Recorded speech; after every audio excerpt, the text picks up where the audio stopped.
సిద్దిపేట జిల్లాలో సాగునీరు అందక రైతులు ఇబ్బందులు పడుతున్నా సీఎం రేవంత్ రెడ్డి పట్టించుకోవడం లేదన్నారు బీఆర్ఎస్ రాష్ట్ర కార్యదర్శి వేలేటి రాధాకృష్ణ శర్మ.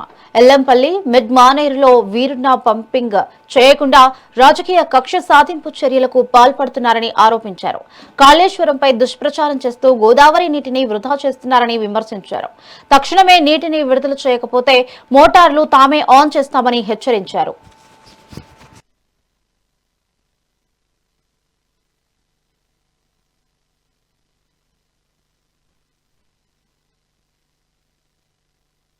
ఆయన ఏమన్నాడు, కాళేశ్వరం కులేశ్వరం అని చెప్పి గత 34 నెలల నుంచి ప్రచారం చేస్తూ ఉన్నాడు. ఇప్పటికి కూడా స్టిల్.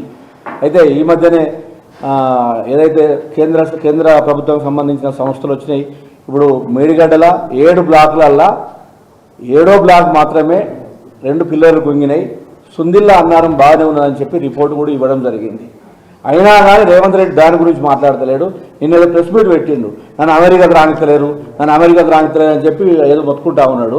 అయితే రేవంత్ రెడ్డి గారు, నువ్వు అమెరికాకు పోయి పొడిచేది ఏం లేదు. అక్కడ నువ్వు ఇక్కడ ఉండి ఏదైతే కేసీఆర్ గారు గత 10 సంవత్సరాల నుంచి ఏదైతే అభివృద్ధి చేసిండో ఆ అభివృద్ధికి సంబంధించిన పనులు ఏదైతే కాళేశ్వరం కావచ్చు, పాఠశాలలు కావచ్చు, ఏవైనా కావచ్చు, వాళ్ళు మెయింటైన్ చేస్తే సరిపోతుంది. అది చేయకుండా నన్ను అమెరికా రానిత్తలేరు, నన్ను అక్కడ రానిత్తలేరు అని చెప్తున్నావు. తెలివి లేదు, కొంచెం తెలివి లేని మాటలు బంద్ చేసి ఇక్కడ కాళేశ్వరం నీళ్లు ఏదైతే రంగనాయక సాగరు, మల్లన్న సాగరు, కొండపోచమ్మ సాగరు ఇవన్నీ నింపితే రేపు యాసంగిలో ప్రజలు బతుకుతారు, తెలంగాణ ప్రజలు. లేకపోతే ఎల్నీనో ప్రభావంతో ఇప్పుడు ఏదో 2-3 వర్షాలు పడి ఈ సీజన్ ఏదో బయటపడే పరిస్థితి ఉన్నది తెలంగాణ మొత్తం. అదే వచ్చే సీజన్కు చాలా దౌర్భాగ్యమైన పరిస్థితి ఉంటుంది. ఆ తెలివి లేకుండా చంద్రబాబు నాయుడుకు లాభం చేకూర్చే విధంగా అలా పట్టిసీమనో ఏదో సీమ కట్టుకున్నారు వాళ్ళు. అది కట్టుకొని అది నింపుతున్నారు. అది నింపుకుంటుడు తెలివి లేక ఒరు పొద్దున్న లేతే రాత్రి దాకా ఒరుడు తప్పితే ఇది ప్రజల గురించి, డెవలప్మెంట్ గురించి, సంక్షేమ పథకాల గురించి, సంక్షేమం గురించి ఒక్కరోజు మాట్లాడాడు. అన్ని ఆ పిచ్చి మాటలు మాట్లాడుకుంటా కేసీఆర్ గారు తిట్టుకుంటా, హరీష్ రావు గారు తిట్టుకుంటా, అదేవిధంగా కేటీఆర్ గారు తిట్టుకుంటా పొద్దుకున్నాడు తప్పితే ఈయన తెలంగాణ ప్రజలకు చేసింది ఏం లేదు. ప్రజాపాలన పేరుతో అధికారంలోకి వచ్చినటువంటి రేవంత్ రెడ్డి ప్రజా కంటక పాలనను కొనసాగిస్తూ ఉన్నారు. ఈరోజు సాగునీటి కోసం రైతులు అల్లాడుతూ ఉంటే రాక్షసానందాన్ని పొందుతూ ఉన్నారు. ఒక పక్క ఎల్నినో ప్రభావంతో రైతాంగం ఆందోళనకు గురవుతూ ఉంటే కొన్ని చోట్లల్లో రిజర్వాయర్లలో నీటి లభ్యత ఉన్నప్పటికీ నీటిని ఎత్తిపోయకుండా రైతుల ఉసురు పోసుకుంటూ ఉన్నారు. ముఖ్యంగా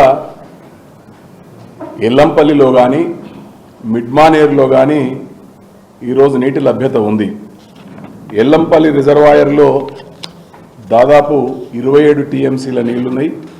అదేవిధంగా మిడ్మానేరులో 21 టీఎంసీ వాటరు అవైలబుల్ ఉంది. అయినప్పటికీ నీరు లేవని చెప్పి నీరు ఎత్తిపోయకుండా ఈరోజు తాత్సారం చేస్తూ ఉన్నారు. ఎల్లంపల్లి మిడ్మానేరులో ఉన్నటువంటి నీటి ద్వారా ఈనాడు రంగనాయక సాగర్ కానీ, అదేవిధంగా మల్లన్న సాగర్ కానీ, కొండపోచమ్మ సాగర్కి కానీ నీటిని ఎత్తిపోసేటువంటి అవకాశం ఉంది.